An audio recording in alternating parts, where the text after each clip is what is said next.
আমার জন্য বিটিএসদের চেনার শুরুটা ছিল সবাইকেই তো একই রকম দেখতে। কিভাবে চিনবো আমি তাদের?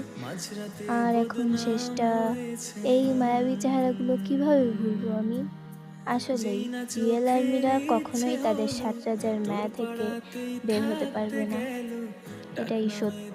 ডাকতে গেল মন, কি করি এমন সুখে জমেছে মরণে বুকে। ও একটা প্রেমের গান লিখেছি, আর তাতে তোর নাম লিখেছি, মাঝরাতে বদনাম হয়েছে মন। যেই না চোখের ইচ্ছে হলো তোর পাড়াতেই থাকতে গেল, ডাক নামে তোর ডাকতে গেল।